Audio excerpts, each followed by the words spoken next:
अहिल्यानगरच्या राजकारणात खळबळ. किशोर डागवाले राष्ट्रवादी अजित पवार गटात जाणार.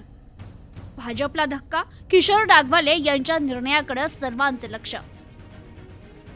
अहिल्यानगर शहरातील राजकीय वर्तुळात सध्या मोठी चर्चा रंगू लागली आहे. भाजपचे ज्येष्ठ नेते माजी नगरसेवक किशोर डागवाले हे राष्ट्रवादी काँग्रेस अजित पवार गटात प्रवेश करणार अशी सध्या सर्वत्र चर्चा सुरू आहे. आगामी महानगरपालिका निवडणुकीच्या पार्श्वभूमीवर हा संभाव्य पक्षप्रवेश राजकीयदृष्ट्या महत्त्वाचा मानला जातोय.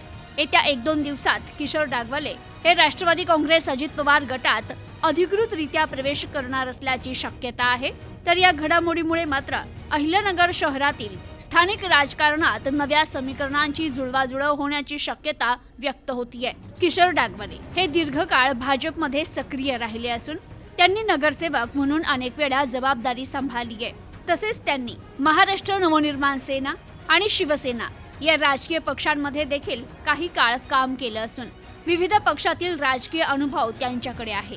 आता ते राष्ट्रवादी काँग्रेस अजित पवार गटाचा झेंडा हाती घेणार असल्याची चर्चा राजकीय वर्तुळात जोर धरू लागली आहे. ऐन महानगरपालिका निवडणुकीच्या तोंडावर होणारा हा संभाव्य पक्षप्रवेश अहिल्यानगरमधील भाजपसाठी धक्का ठरणार की राष्ट्रवादी अजित पवार गटासाठी ताकद वाढवणारा ठरणार, याकडे सर्वांचं लक्ष लागलंय.